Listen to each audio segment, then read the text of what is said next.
जंगल में कि धन का लालच और दुनिया की चिंता वचन को दबा देती है। और विश्वास पैदा कहां से होता है? प्रभु के वचन से।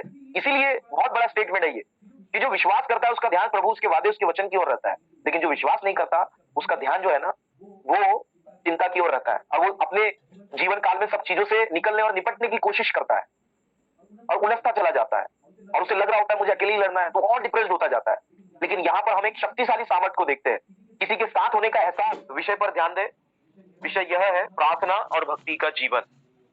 प्रार्थना और भक्ति का जीवन। सुनिए ध्यान से।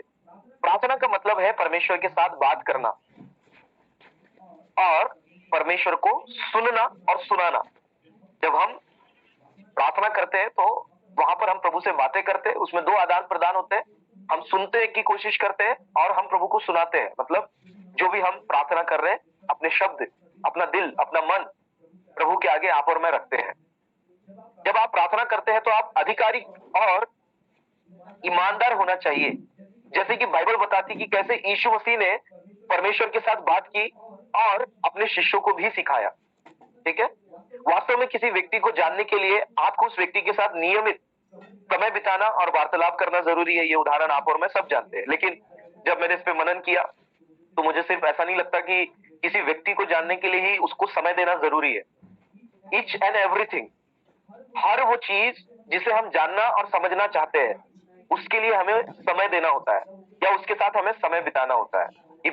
मान लीजिए कि वही हम चाहते हैं कि हमें लैपटॉप अच्छे से चलाना आ जाए, कंप्यूटर अच्छे से चलाना आ जाए, तो वो सीखने के लिए हमें समय देना पड़ेगा। हमें जानना है कि मोबाइल क्या चीज है, मोबाइल में कितने फीचर्स होते हैं, तो वो सीखने के लिए हमें उसके साथ समय बिताना पड़ेगा। हर वो चीज जिसे हम सीखना चाहते हैं, जानना चाहते हैं या समझना चाहते हैं, उसके साथ दो चीज करना जरूरी है। एक उसके साथ रहना और दूसरा उसके लिए समय बिताना।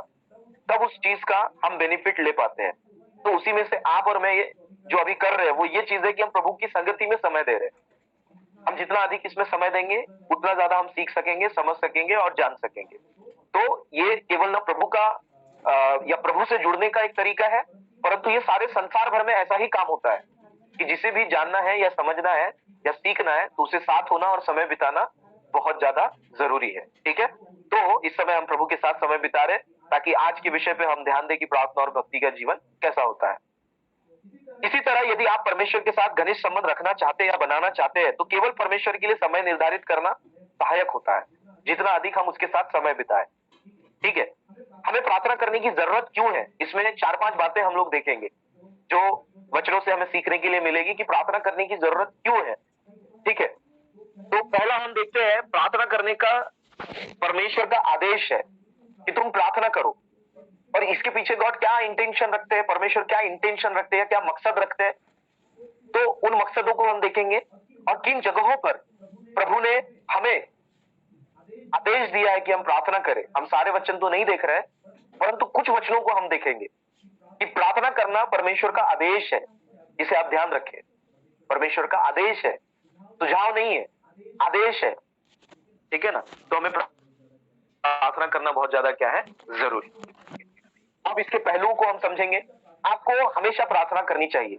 इसको हम पढ़ते हैं लूका 18:1 में, जिसमें आरती हमारी पढ़ने में मदद करेगी। लूका 18 और उसका 1 आयत।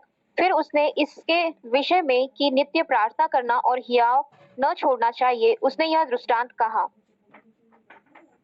ठीक है, वहां वचन लिखा है कि नित्य मतलब एक कंसिस्टेंसी में लगातार प्रार्थना करते रहना चाहिए। अगर आप और मैं भी इन दिनों प्रार्थना नहीं कर रहे या हमारा हियाव टूट रहा है कि भाई परमेश्वर जो है वो प्रार्थना नहीं सुन रहे या जवाब नहीं दे रहे, लेकिन प्रभु हमें यहाँ सिखा रहे कि हमें नित्य प्रार्थना करते रहना चाहिए और हियाव नहीं छोड़ना चाहिए। तो मैं इस बात से आपको ऐसे भी इंकरेज करना चाहूंगा कि जो प्रार्थना करते करते आपने करना छोड़ दिया है ये सोचकर कि प्रभु सुनेगा ही नहीं, ऐसी प्रार्थनाओं को भी आप याद करें कि एक समय में आप उसके लिए बहुत इच्छा रखते थे। ठीक है, कि परमेश्वर काम करे, तो ऐसी प्रार्थनाओं को लेकर के भी आप प्रभु से प्रार्थना करें, क्योंकि प्रभु चाह रहे कि हम उनसे प्रार्थना करें और हियाव ना छोड़े। ठीक है, और प्रार्थना कब सुनी जाती है, जब हम उसकी इच्छा और आत्मा में प्रार्थना करते हैं। जब हम बुरी इच्छा से या बुरे विचार से प्रार्थना करते हैं तो प्रार्थना नहीं सुनी जाती। लेकिन बाइबल बताती है कि अगर हम उसकी इच्छा अनुसार कुछ मांगे या उसके अनुसार प्रार्थना करें तो परमेश्वर प्रार्थनाओं को सुनता है। तो उसकी इच्छा क्या है और कैसे उसमें प्रार्थना करनी चाहिए ये भी हम सीखेंगे। परंतु आज हम सीख रहे हैं प्रार्थना और भक्ति का जीवन, ठीक है। तो जिसमें हम देख रहे हैं कि प्रार्थना करने की जरूरत क्यों है। तो पहला, प्रार्थना करना परमेश्वर का आदेश है। अब सदैव आत्मा में प्रार्थना करते रहे, इफिसियों 6:18 में लिखा है। क्या लिखा है? हर समय और हर प्रकार से आत्मा में प्रार्थना और विनती करते रहो और इसीलिए जागते रहो कि सब पवित्र लोगों के लिए लगातार विनती किया करो। हर समय आत्मा में प्रार्थना करते रहो, लगातार विनती करते रहो। इसका मतलब क्या है? आप और मैं शरीर में व्यस्त हो सकते हैं, लेकिन हमारे जो आत्मा है वो प्रभु से बातें करते रह सकती है, वो नित्य प्रार्थना करते रह सकती है। आप चलते फिरते भी, काम वाम करते हुए भी आप बोल सकते हैं, परमेश्वर आप जानते हैं इन इन बातों की मुझे आवश्यकता है। वो जो भी विषय हो वो आपको मालूम है, या ऐसा ऐसा मैं महसूस करता हूं, ऐसे ऐसे मेरे मन में विचार आते हैं, मैं इनके लिए प्रार्थना करता हूं या करती हूं। इस प्रकार से आप काम करते करते भी आत्मा में नित्य प्रार्थना करते रह सकते हैं। इसके लिए मुझे और एक गांधी जी का स्टेटमेंट याद आ रहा है। गांधी जी बोलते थे, तुम मेरे विचारों को मतलब तुम मेरे शरीर को तो बांध सकते हो, है ना, तुम मेरे शरीर को जकड़ सकते हो, पर मेरे विचारों को नहीं जकड़ सकते और मेरे विचारों को नहीं रोक सकते। तो वैसे ही हम शायद शरीर में व्यस्त रह सकते हैं, लेकिन आत्मा में हमें प्रभु से बात करने में, प्रभु से संगति करने में कोई रोक नहीं सकता, ठीक है। तो आप शरीर की व्यस्तता को एक्सक्यूज ना बनाएं कि आप प्रभु से बात ना करें, परंतु आप हर चीज करते हुए परमेश्वर से बात कर सकते हैं, क्योंकि प्रार्थना का मतलब ही है परमेश्वर से बात करना। तो हमें आदेश है लूका 18:1 में कि हम नित्य प्रार्थना करें और हियाव ना छोड़े, और वैसे ही इफिसियों 6:18 में कि हम प्रार्थना करें और आत्मा में लगातार प्रार्थना करते रहे, और खासकर पवित्र लोगों के लिए, ठीक है। कि आप जिन लोगों के साथ उठते बैठते, जिनकी संगति में, जिस कलीसिया में है, तो उन लोगों के लिए भी उनके परिवार के नाम लेकर, या आप उनका पर्सनल नाम जानते हो, तो आपको प्रार्थना करनी है, केवल अपने लिए ही नहीं, अपने परिवार के लिए ही नहीं, परंतु पवित्र लोगों के लिए। फिर कुछ सामूहिक प्रार्थना आती है जिसकी हमें सबको आवश्यकता है, जैसे कि देश के लिए प्रार्थना, विश्व बेदारी के लिए प्रार्थना प्रभु की, ऐसी बहुत सारी प्रार्थना है। अमन चैन से रहने के लिए प्रार्थना, वेदर मौसम के लिए प्रार्थना, ठीक है, क्योंकि मौसम बदलता है तो केवल ऐसा नहीं कि पापी लोगों को ही तकलीफ होती है ना, तकलीफ तो सभी को होती है। तो ऐसे कई सारे सामूहिक प्रार्थना है जिसे आपको और मुझे करना है प्रभु के आगे। तो जब आप प्रार्थना करते हैं, एक समय देखे, कई बार हमें 10 मिनट में जाना होता है और उस दिन हम चाहते हैं कि हम प्रार्थना 1 घंटे की करें। ये बहुत गलत बात है। प्रार्थना का, हर चीज का एक शेड्यूल होना चाहिए कि हम किस समय में प्रार्थना करें, ठीक है। इसलिए आपका एक शेड्यूल होना जरूरी है, डिसिप्लिन प्रेयर, डैनियल की तरह, दाऊद की तरह, यीशु मसीह की तरह। वो अगर दिन भर व्यस्त रहते थे तो वो रात भर प्रार्थना करते थे। उन्होंने एक्सक्यूज नहीं बनाया, अरे मैं दिन भर तो व्यस्त था। दानियल ने नहीं बोला मैं तो राजा का काम करते रहता था, दाऊद नहीं बोला कि मैं तो राजा था। इन सबके पास एक शेड्यूल था, और ये ऐसे समय में प्रभु से बात करते थे, अधिकतर जब उन्हें ज्यादा समय बिताना होता था जहां उन्हें कोई डिस्टर्बेंस ना हो। तो आपको भी बुद्धिमानी से, जब आपको परमेश्वर के आगे प्रार्थना करनी है, आपके पास बहुत सारे विषय है, तो ऐसी प्रार्थनाओं को एक शेड्यूल बनाकर डिसिप्लिन रूप से, अनुशासित रूप से आप लोग प्रार्थना करें। और आप चाहते हैं कि भाई आपके पास कम विषय रहे, तो आप आत्मा में नित्य प्रार्थना करते रह सकते हैं। जैसे चलते फिरते अगर मुझे मान लो फेथ का नाम याद आ गया, प्रभु आप फेथ को ब्लेस करो यीशु के नाम से, उन्हें आगे बढ़ाओ। नीलम का नाम याद आ गया, मैं बोलूंगा प्रभु नीलम, परमेश्वर जिन भी स्थितियों में है उसे आगे बढ़ने के लिए मदद करो, उसे सुरक्षित रखो।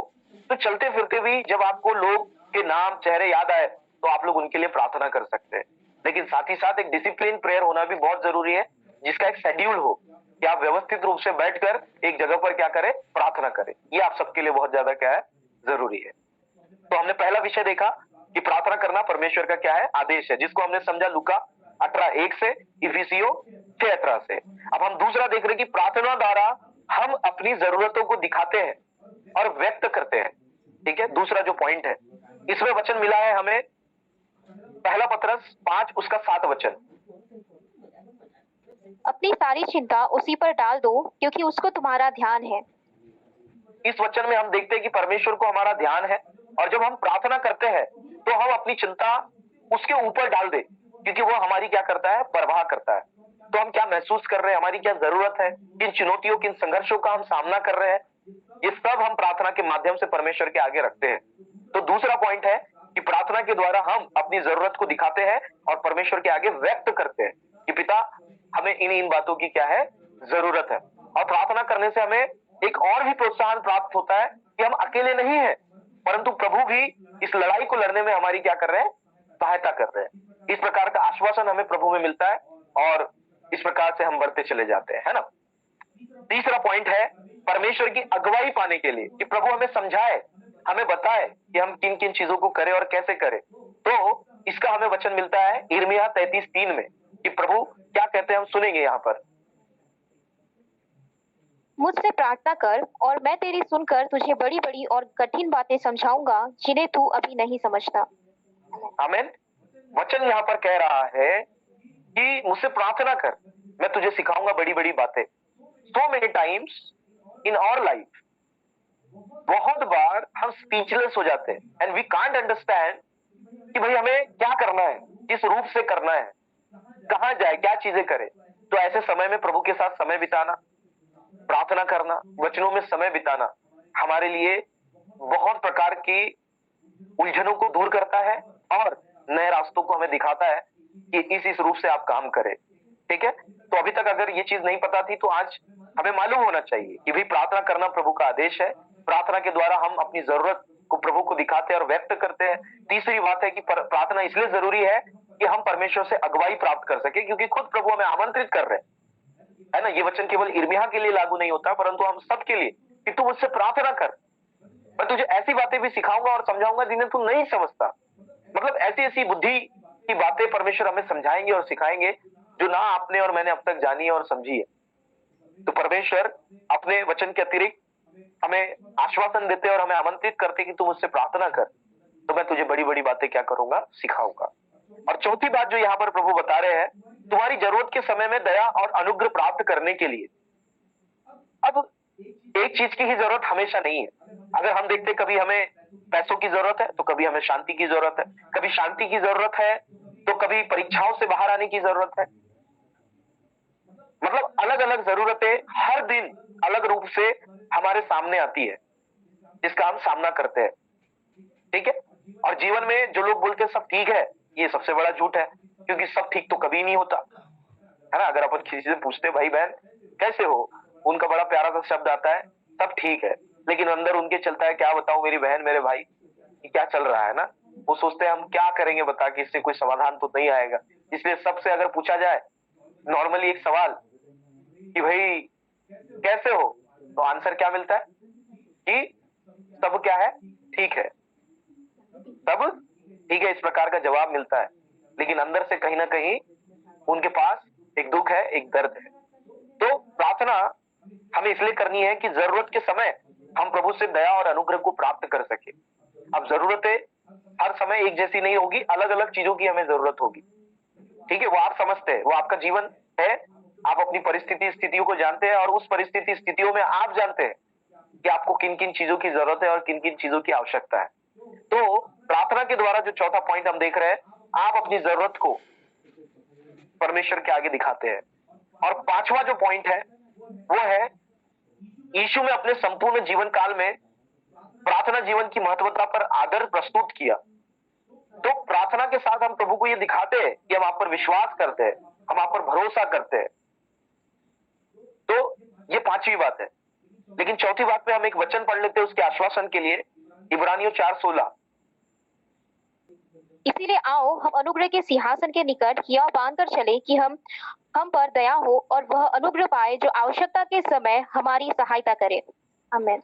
आवश्यकता के समय, ठीक है, जब जब हमारी क्या है, जरूरतें हैं, तो हम अनुग्रह के सिंहासन के पास जाए। और ये अनुग्रह के सिंहासन के पास हम कैसे जाते हैं? प्रार्थना के द्वारा। तो प्रार्थना हमारे लिए जरूरी है कि हम प्रभु से दया और अनुग्रह को क्या करें, प्राप्त करें। और पांचवा पॉइंट है कि इसके द्वारा हम एक आदर्शपूर्ण जीवन को भी दिखाते हैं परमेश्वर के प्रति कि पिता हमें आप पर भरोसा है, विश्वास है। प्रार्थना नहीं करना प्रभु से छिपना है और प्रार्थना करना प्रभु में छिपना है ना। तो जब हम प्रार्थना करते हैं हम परमेश्वर के आगे खुल जाते हैं कि हे पिता, इन इन बातों की हमें आवश्यकता है, इन चीजों की हमें जरूरत है, और प्रार्थना के माध्यम से ये दिखाते हैं कि सर्वशक्तिमान हमें आप पर विश्वास है, इसलिए हम आपसे क्या करते हैं, प्रार्थना करते हैं। ठीक है, ये बातें हमको जानने को मिलती है। तो ये 5 बातें हमने देखी कि कैसे प्रार्थना करना हमारे लिए जरूरी है। सवाल यह था कि प्रार्थना करना क्यों जरूरी है। जवाब ये 5 बातों में हमने देखा और कुछ वचनों को हमने देखा। अब यहां पर हम देखते हैं आपको किस चीज के लिए प्रार्थना करने की जरूरत है। तो वचन यह बताता है हर चीज के लिए। इसको हम पढ़ते हैं फिलिपियो 4:6 से लेकर 7 में, जो कि मैं ही पढ़ूंगा। किसी भी बात की चिंता मत करो, परंतु हर एक बात में तुम्हारे निवेदन, प्रार्थना और विनती के द्वारा धन्यवाद के साथ परमेश्वर के सन्मुख उपस्थित किए जाए। तब परमेश्वर की शांति जो सारी समझ से परे है तुम्हारे हृदय और तुम्हारे विचारों को मसीह यीशु में सुरक्षित रखेगी। हालेलुया। यहां पर वचन बता रहा है कि किसी बात की चिंता ना करो, परंतु तुम्हारे निवेदन, तुम्हारी विनतियां धन्यवाद के साथ परमेश्वर के सन्मुख क्या किए जाए, उपस्थित किए जाए। जरूरी क्यों है? क्योंकि चिंता तक ली जाती है ना। कई लोगों को हम देखते हैं और आज के संसार में तो लोग चिंता करते तक चिता तक पहुंच गए, मतलब गड्ढे तक पहुंच जाते हैं। और लिखा है चिंता करके हम ना कुछ बढ़ा सकते ना घटा सकते। इसको अगर अपन प्रैक्टिकल समझे तो जब आप और मैं चिंता और टेंशन लेते हैं तब आपका और मेरा कुछ करने का मन ही नहीं होता। हम सिर्फ सोच में रह जाते हैं। हमें ऐसा लगता है कि हम किसी से ना मिले, कोई भी काम ना करें। इसलिए प्रभु ने बोला कि ना तुम बढ़ा पाते हो ना घटा पाते हो, ठहर जाते हो, तुम्हारी उन्नति रुक जाती है। इसलिए ये वचन हमारे सामने आया है और प्रभु ने भी कई बार हमें चिताया है अपने वचनों में कि भाई चिंता ना करना, क्योंकि अन्य लोग ऐसा करते हैं। लेकिन तुम जो जीवित परमेश्वर पर विश्वास करते हो, ऐसा नहीं है कि चिंता नहीं आएगी। प्रभु ने ऐसा बताया ही नहीं, पर ये बोला कि चिंता ना करना। तो फिर क्या करना? प्रार्थना करना। प्रभु ने उसका ऑप्शन दिया है हमें। ठीक है, नहीं आएगा ऐसा नहीं है, वो आएगा। ठीक है ना, यहां लिखा है ना, किसी भी बात की चिंता मत करो, परंतु, लेकिन क्या करो? परंतु का मतलब बट, BUT इंग्लिश में, हर एक बात में तुम्हारे निवेदन और प्रार्थना विनती के द्वारा धन्यवाद के साथ परमेश्वर के सन्मुख उपस्थित किए जाए। तो प्रभु ने हमें एक ऑप्शन दिया है कि चिंता को कैसे हमें प्रार्थना में बदलना है। ठीक है, प्रभु की दासी जॉयस मेयर बोलती है, जो चिंता करते वो विश्वास नहीं करते, और जो विश्वास करते वो चिंता नहीं करते। फर्क है, सच बात है। अगर आपको प्रभु पे विश्वास है तो आप अपनी छोटी छोटी बात में भी प्रभु से बातें करेंगे। परमेश्वर पिता, ये बातें है, ये स्थिति है, ये चुनाव है। ठीक है, इसलिए वो भी बात सही है कि भाई जो विश्वास करते वो चिंता नहीं करते, और जो चिंता करते वो विश्वास नहीं करते। तो आपके लिए सबसे ज्यादा जरूरी है कि अगर आपके मन में तूफान उठ रहे हैं, आपके दिल में विचार आ रहा है, ज्यादा से ज्यादा आपको प्रार्थना करने की बहुत ज्यादा जरूरत, उसके वचनों को पढ़ने की जरूरत है, उसके साथ भक्ति में समय बिताने की जरूरत है। और प्रार्थना में ये सब होता है। आगे जब मैं आपको बताऊंगा कि प्रार्थना में केवल प्रार्थना ही नहीं करनी है, परंतु किन किन बातों का समावेश उसमें होना चाहिए, वो भी मैं इस वक्त आपसे बातें करूंगा। ठीक है, तो मसीह और प्रभु का वचन हमें ये नहीं बोलता कि चिंता नहीं आएगी, बट चिंता को रिप्लेस करने के लिए उसके ऑप्शन में प्रभु ने एक चीज दी है कि चिंता न करते हुए तुम लोग प्रार्थना करो। अगर चिंता तुम्हारे मन में आए, प्रार्थना से क्या होगा? आप बल पाएंगे, आप शक्ति पाएंगे, आप आगे बढ़ पाएंगे। और अगर चिंता ही करते रहे तो कुछ भी नहीं होगा। और होता है रियली, हम सब एज अ ह्यूमन बीइंग, और हमारे जो शरीर हमारे पास है, आप जानते हैं जब हम टेंशन डिप्रेशन में होते हैं ना, कहीं मन नहीं लगता। ठीक है, और ना कुछ बुरा करने की इच्छा होती है, ना कुछ अच्छा करने की इच्छा होती है। जो प्यारे लोग भी हमें अच्छे लगते हैं ना, वो टेंशन में हमको वो भी अच्छे नहीं लगते। ऐसा लगता है सब दूर रहो, मुझे अकेला छोड़ दो। ठीक है, और इन दिनों ये सब चीजें ज्यादा हो रही है। तो हमारे प्रभु, हमारे मसीह ने हमें एक बात सिखाई है और समझाई है, क्या?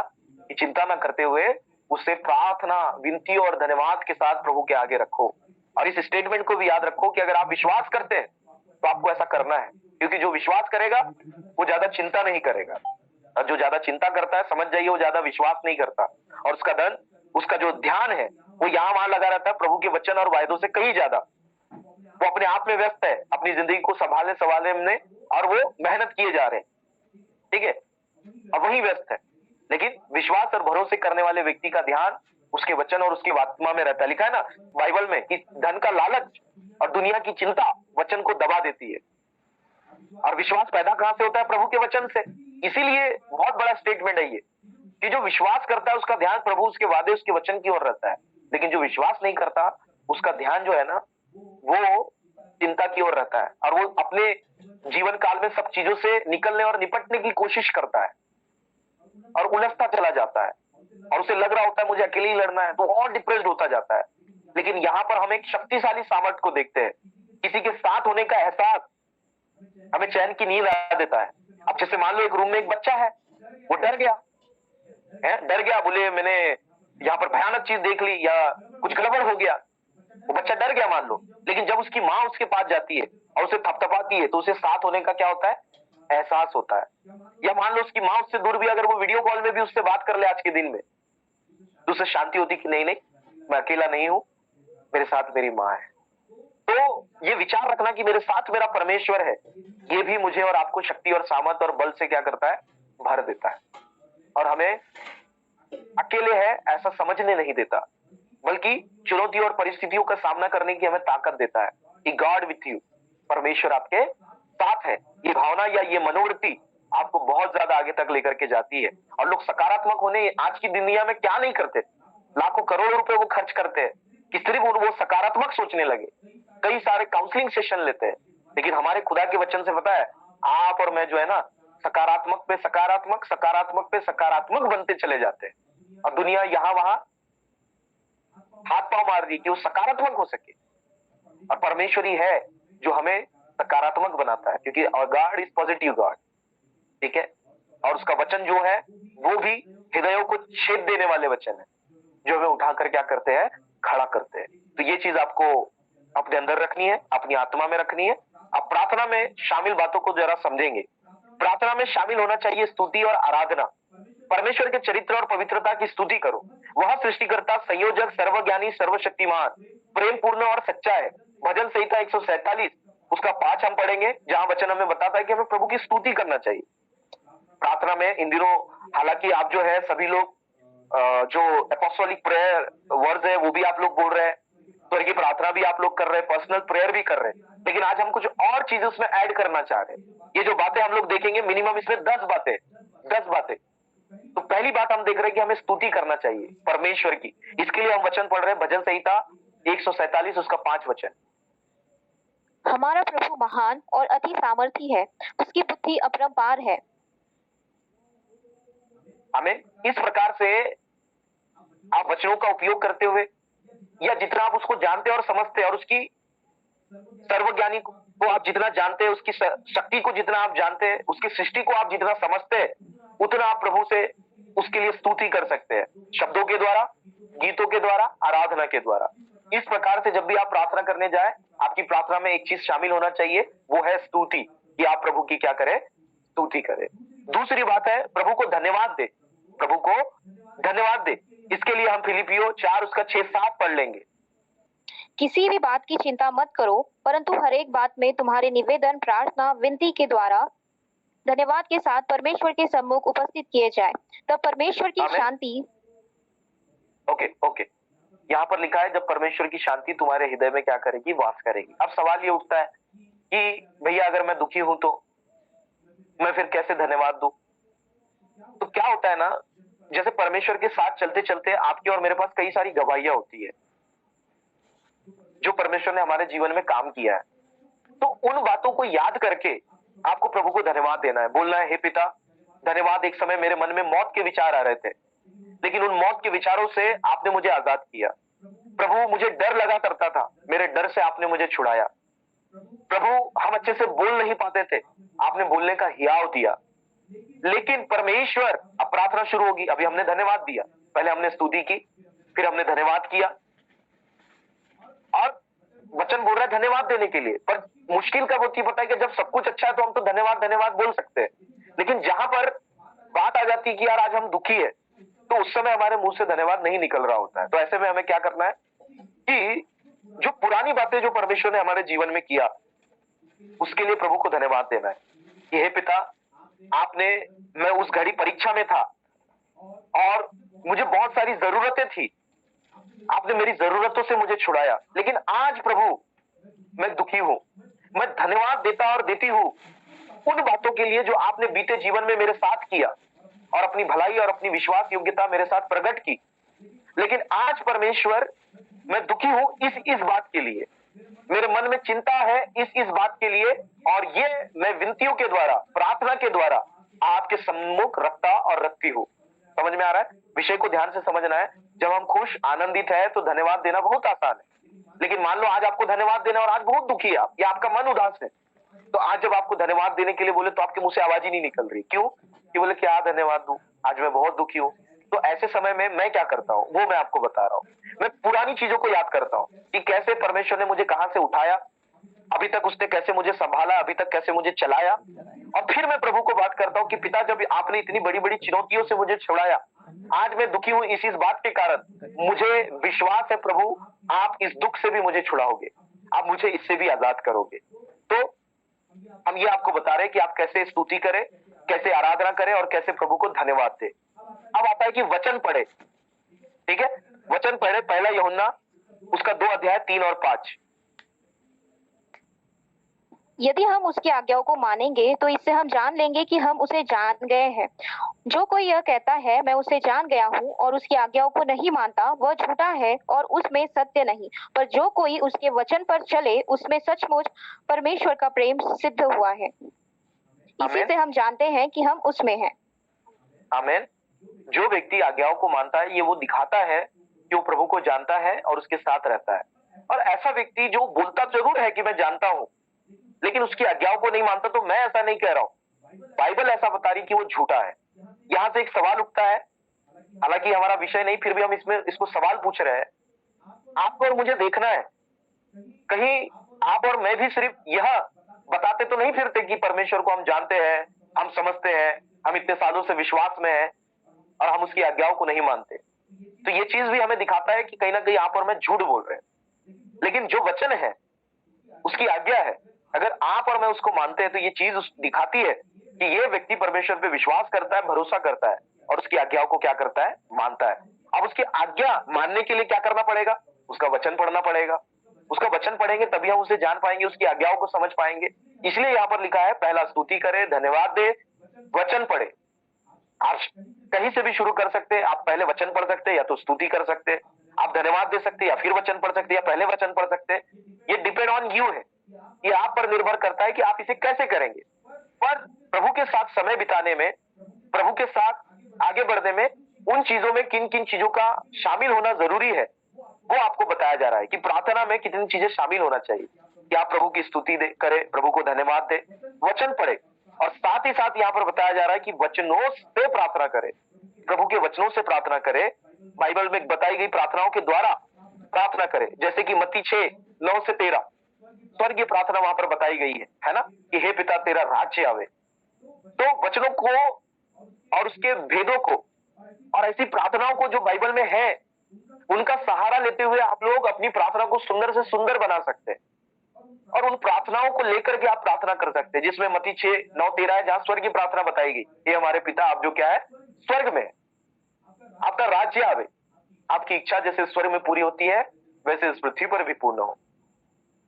तो ये आपको शब्द मिलेंगे कि आप अपनी प्रार्थनाओं को बढ़ाते जाए। अगर आज आप मेरे साथ जितने भी लोग हैं, मुझे आप हर जो प्रार्थना करते हुए देखते हैं, और जो मेरी प्रार्थना आपको अच्छी लगती है, और जो आप लोग मेरे साथ करते हैं, ये कहां से आई है पता है? ये वचनों से ही आई है। ये वचन को पढ़ पढ़ करके ही हमने सीखा और समझा है, और उन वचनों का समावेश हम प्रार्थना में करते हैं, और ये आपको भी करना है। ठीक है, तो यहाँ पर लिखा है वचन पढ़े, हे उसका 9 से लेकर 13 में क्या, कि हे हमारे पिता आप जो स्वर्ग में, आपका राज्य आवे। और कुलुसियों 1 उसका 9 से 12,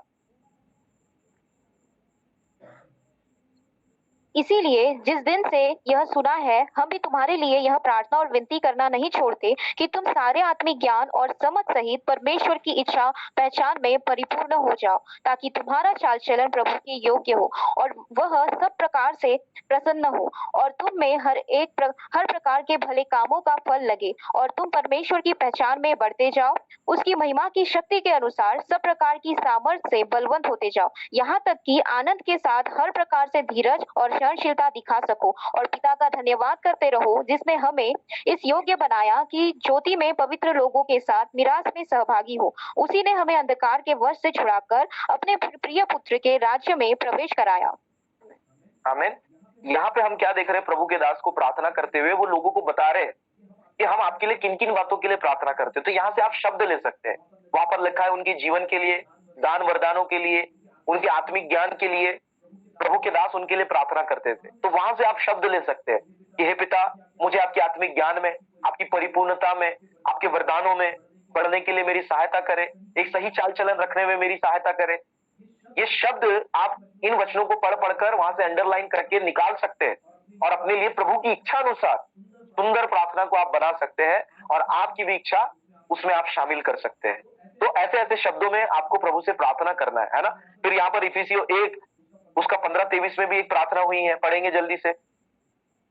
इस कारण मैं भी उस विश्वास का समाचार सुनकर जो तुम लोगों में प्रभु यीशु पर है और सब पवित्र लोगों पर प्रकट है, तुम्हारे लिए धन्यवाद करना नहीं छोड़ता और अपनी प्रार्थनाओं में तुम्हें स्मरण किया करता हूँ कि हमारे प्रभु यीशु मसीह का परमेश्वर जो महिमा का पिता है, तुम्हें अपनी पहचान में ज्ञान और प्रकाश की आत्मा दे। तुम्हारे मन की आंखें ज्योतिर्मय हो कि तुम जान लो कि उसकी बुलाहट की आशा क्या है और पवित्र लोगों में उसकी मिरास की महिमा का धन कैसा है। आमीन। यहाँ पर भी हम वचन को देख रहे हैं कि वो प्रार्थना कर रहा है, आंखें ज्योतिर्मय हो, ज्ञान और प्रकाश का आत्मा मिले, उसकी मिरास को हम समझ सके, पवित्र लोगों की बुलाहट के लिए प्रभु ने कैसी कैसी आशीषें रखी है उसे हम जान सके, समझ सके। ऐसी प्रार्थनाएं वो उन लोगों के लिए कर रहा है। लिखा है ना कि मैं धन्यवाद देना और परमेश्वर से प्रार्थना करना नहीं छोड़ता कि, है ना, कि वहां पर आया है कि क्या प्रार्थना करता हूं मैं, ये प्रार्थना कि तुम्हारी आंखें ज्योतिर्मय हो, तुम्हें प्रकाश का आत्मा मिले, तुम्हें ज्ञान का आत्मा मिले, तुम उसकी पहचान में आगे बढ़ो, उसकी पवित्र मिरास, उसकी वादा प्रतिज्ञाओं को तुम समझ लो। यही सारी प्रार्थनाएं आप अपने लिए, लोगों के लिए भी कर सकते हैं, पर इन वचनों का सहारा ले। ये हमें सिखाती है एक आत्मिक प्रेयर करना वचनों के साथ में। तो वचनों से प्रार्थना करना हमारे लिए आवश्यक है और इस प्रकार से आप लोग वचनों को ऐड कर सकते हैं। मुझे आशा है कि इन वचनों को आप लोग बाद में भी स्टडी करेंगे और वहां से अपने लिए शब्द निकालेंगे और जब आप कलीसिया में या घर में जब प्रार्थना करेंगे, आपकी प्रार्थना में ये शब्द दिखाई देंगे। मुझे आशा है और मुझे तो आप करते हुए देखते आ ही रहे हैं और मैं इन्हीं वचनों को ध्यान में रखकर प्रार्थना करता हूं कि प्रभु इन्हें प्रकाश में ले चले, है ना। वचन में लिखा है भाई दूत उसकी रक्षा करेंगे, तो हम आपके लिए प्रार्थना करते हैं कि प्रभु आने जाने में तुम्हारी रक्षा करे, है ना, सुरक्षित रखे। हाँ, तो उसके लहू में सुरक्षित हो, तो हम प्रार्थना करते प्रभु ये आपके लहू में ढपे रहे। तो वचन को लेकर के प्रार्थना करना, वचन को समझना, बाइबल को समझना, प्रभु का शास्त्र समझना और उसके अनुसार प्रार्थना करना, ये प्रभु से हमें और ज्यादा आशीष को प्राप्त कराने में हमारी मदद करता है। इसलिए हमेशा आपकी प्रार्थना में जो है इन शब्दों का उपयोग होना चाहिए। एक और वचन वहां पर है इफिसियों 3 उसका 14 से लेकर 21 तक। मैं इसी कारण उस पिता के सामने घुटने टेकता हूँ जिससे स्वर्ग और पृथ्वी पर हर एक घराने का नाम रखा जाता है, कि वह अपनी महिमा के धन के अनुसार तुम्हें यह दान दे कि तुम उसकी आत्मा से अपने भीतरी मनुष्य तत्व में सामर्थ पाकर बलवंत होते जाओ और विश्वास के द्वारा मसीह। वो जो शब्द वहां पर ले रहा है, कौन से शब्द ले रहा है कि तुम उसकी दान को प्राप्त करो, उसकी सामर्थ को प्राप्त करो, ठीक है ना, और उसकी आत्मा में बढ़ते जाओ। मतलब इन सारे वचनों से एक ही कंक्लूजन निकल रहा है, वो ये है वचनों को लेकर के प्रार्थना करना। ठीक है, तो जितने मेरे भाई बहन है मैं सबको बोलना चाहता हूं, अगर आज तक आपने ऐसा नहीं किया है, इन वचनों को आप अंडरलाइन कर ले, वहां से शब्दों को ले और अपनी प्रार्थनाओं को इस मूवमेंट में लेकर के आए। तो ये आपके लिए होमवर्क है, ठीक है, मेरी ओर से। आप सब इन्हीं वचनों को लेकर एक पेज में एक प्रार्थना लिखेंगे, ठीक है, और संडे को आप लोग साथ में लेकर के आएंगे। मुझे फोटो नहीं भेजनी है, संडे को आप लोग साथ में लेकर के आएंगे इन वचनों के द्वारा, उसको मॉडिफाई करते हुए, बाइबल वचन और प्रतिज्ञा को समझते हुए। जैसे हमने स्वर्गीय प्रार्थना को बोला है कि हे पिता, जैसे आपने हमें क्षमा किया है। कब समझ में आया हमें? मसीह के बलिदान के बाद। और उसके पहले का वचन प्रार्थना क्या है कि पिता, अगर हम क्षमा करेंगे तो प्रभु क्षमा करेगा। लेकिन यहां वचन क्या बदल जाता है? क्षमा करो क्योंकि तुम्हें भी क्या किया गया? क्षमा किया। तो ऐसे नए नियम पुराने नियम से वचनों को ध्यान में रखते हुए, नई वाचा को समझते हुए आप इन प्रार्थना को अपने लिए तैयार। लेकिन हम मत्ती में इसका रेफरेंस जोड़ना चाहते हैं कि मांगो तो तुम्हें मिलेगा, ढूंढो तो तुम पाओगे, खटखटाओ तो तुम खोला जाएगा। ये हम पढ़ सकते हैं 7 अध्याय में जहां तक है, ठीक है। वहां पर हम देखते हैं मांगो तो मिलेगा, ढूंढो तो पाओगे, खटखटाओ तो खोला जाएगा। तो हमें प्रभु से मांगना है। ये हो गई 5वीं बात। अब हम देख रहे हैं 6वीं बात, मध्यस्थता करें। दूसरों की जरूरतों को पूरा करने के लिए और उनकी परवाह करने के लिए प्रार्थना करें। पहला तीमुथियुस 2:1 में हम देखेंगे। अब मैं सबसे पहले यह आग्रह करता हूँ कि विनती और प्रार्थना और निवेदन और धन्यवाद सब मनुष्यों के लिए किए जाए। आमीन। आमीन। हर एक के लिए आप क्या करें? विनतियां करें, प्रार्थना करें, ऐसा वचन हमें बताता है, मतलब मध्यस्थता करें। ये वचन से हमें आदेश मिल रहा है कि हर एक के लिए हम प्रार्थना करें। और फिलिपियो 2:4 क्या कहता है? हर एक अपने ही हित की नहीं वरन दूसरों के हित की भी चिंता करे। वचन यहाँ पर हमें ये बता रहा है केवल अपने बारे में ही नहीं सोचे। और परमेश्वर का राज्य तो बिल्कुल ऐसा नहीं कि केवल हम अपने बारे में सोचे। अपने लिए तो प्रार्थना करें ही करें, लेकिन हमें औरों के लिए भी मध्यस्थता करना है, क्योंकि हम याजक भी है। और याजक क्या किया करते थे? मध्यस्थता किया करते थे। तो हमें भी औरों के लिए भी क्या करनी है? प्रार्थना करनी है। और पाप की क्षमा के लिए भी हमें प्रार्थना करना है ना? परमेश्वर से प्रार्थना करें कि वो आपके पापों को क्षमा कर दे। मतलब मसीह में तो हमें क्षमा मिली है, लेकिन हमें जांचना है कहीं अगर हमारे अंदर ऐसी बातें तो नहीं है कि किसी अपराध में या किसी जगह पर हम फंस गए हैं और हम उस अपराध से आजाद नहीं हुए हैं और हमें ऐसा लग रहा है कि हमारा आत्मिक जीवन ठीक है या प्रभु हमारी प्रार्थना सुनेगा। कदापि नहीं। पहले हमें पूर्ण रूप से अपने पापों को छोड़ना क्या है? आवश्यक है, ताकि परमेश्वर हमारी प्रार्थना सुने। तो इसके लिए यहाँ पर रेफरेंस आया है पहला यूहन्ना 1:9, नीति वचन उसका 28 और 13 पढ़ेंगे। नीति वचन 28-13। निभा रखता है उसका कार्य सफल नहीं होता, परंतु जो उनको मान लेता और छोड़ भी देता है उस पर दया की जाएगी। आमीन। समझ रहे हैं? जो मैंने बोला इसके पहले ये वही वचन है कि मान लेना जरूरी है परमेश्वर के आगे। तो इसका भी आप लोग को ध्यान रखना है। हो सकता है कई प्रार्थनाओं में ये भी एक कारण हो कि आप प्रभु से छुपा रहे हो, या आप ये सोच रहे हो ये कोई नहीं देख रहा है तो मैं इसे कर लूं। ऐसे कई गुप्त प्रकार के पाप हो सकते हैं जिसे आप करना कंटिन्यू रख रहे हैं और ये अपेक्षा कर रहे हैं कि प्रभु आपकी प्रार्थना सुने और आपको आशीष दे। तो चेक योर सेल्फ कि भाई कहीं ये बात आप में पाई तो नहीं जा रही। तो उसे मान लेना बहुत जरूरी है, तभी हमारे कार्य और प्रार्थना सफल होंगे, नहीं तो वो सफल नहीं होते। ऐसा वचन में बताया जा रहा है। ठीक है। और यहाँ पर हम देख रहे हैं 8वीं बात है सुनो। सुनो, है ना? परमेश्वर को आपसे बात करने और आज्ञाकारिता में जवाब देने के लिए कहे तो एक क्वाइट टाइम ले। प्रार्थना करना अलग समय है, क्वाइट टाइम अलग टाइम है। जब सारी प्रार्थना करके आपकी हो जाती है, कुछ देर आप शांत बैठे और देखें कि प्रभु का आत्मा आपको किस किस बात के लिए उभार रहा है, आपके दिल, मन और आत्मा में किन किन बातों को वो डाल रहा है। ठीक है। कहाँ आपको आगे बढ़ने कह रहा है, कहाँ आपको करेक्ट होने के लिए बोल रहा है, ये सब आपको समझ में आ जाएगा, है ना? रोमियो 12 अध्याय में लिखा है कि अपने आप को जीवता और भावता उसको बलिदान करो ताकि तुम उसकी सिद्ध इच्छा को जान सको। तो हम सिद्ध इच्छा को कब जान पाते हैं? जब हम उसके आगे समर्पित होते हैं। तो प्रभु हमें समझा रहा होता है कि बेटा आप मेरे लिए समर्पित तो हुए, पर ये बातें या ये चीजें आपके जीवन में है जो आपको कई सारी उन्नतियों को करने से रोक रही है। जरूरी है कि आपको इन बातों को अपने जीवन से निकालना है। तो जब आप प्रभु से सुनेंगे तो कई सारी शाबाशियां भी प्रभु देंगे, आपको अप्रिशिएट करेंगे कई सारी अच्छी बातों के लिए, और कई सारी ऐसी बातें होगी जिसको परमेश्वर बदलने के लिए आपको प्रोत्साहित करेंगे, ताकि उस परमेश्वर पिता की सिद्धता में आप बढ़ते चले जाए। इस चीज का भी आपको ध्यान रखना है। लेकिन क्वाइट टाइम और प्रेयर को मिक्स नहीं करना है। पहले आपको पूरी प्रेयर कर लेनी है। Quiet time and prayer time it's different. ठीक है, ये दोनों अलग है। प्रेयर में हम बात करते हैं, क्वाइट टाइम में हम सिर्फ चुपचाप आंख बंद करके प्रभु से सुनने और समझने की कोशिश करते हैं। इसके लिए आपके पास भरपूर समय होना बहुत जरूरी है। तो जब भी आप प्रेयर और क्वाइट टाइम दोनों बिताना चाहते हैं तो उस दिन सुनिश्चित करें और ऐसा खाली समय ढूंढे कि ये दोनों चीज आपको करते बने, प्रार्थना करना और क्वाइट टाइम करना। ठीक है। और अगर आप क्वाइट टाइम बिता भी रहे तो मान लीजिए अब आपका 10 बजे जॉब है और आपने 9:30 बजे अपनी प्रार्थना शुरू की है, तो ये बुद्धिमानी है क्या? बिल्कुल भी नहीं है। फिर देख रहे 10 बज गए, लेकिन आपको इच्छा हो रही है कि अभी मैं थोड़ी देर चुप बैठूं, लेकिन उधर आपका काम आपको बुला रहा है। फिर बोले प्रभु थोड़ा बाय, सी यू, है ना, सी यू सुन, आ रहे हैं हम जॉब से, फिर आपसे मिलते हैं। तो थोड़ा बुद्धिमानी से आप लोग क्या करें, काम करें, अपनी प्रार्थना, अपना क्वाइट टाइम सही तरीके से करें। ठीक है ना? मतलब कुछ और नहीं है, सही समय को चुने अपनी प्रार्थनाओं को करने के लिए। ठीक है। और कभी ऐसी बातें हो जाए कि आप लेट हो रहे तो अपनी कुछ प्रार्थनाओं को बोले प्रभु मैं अभी इस वक्त इतनी प्रार्थना कर रहा या कर रही, पर आगे भी मैं आपसे बात करती रहूंगी।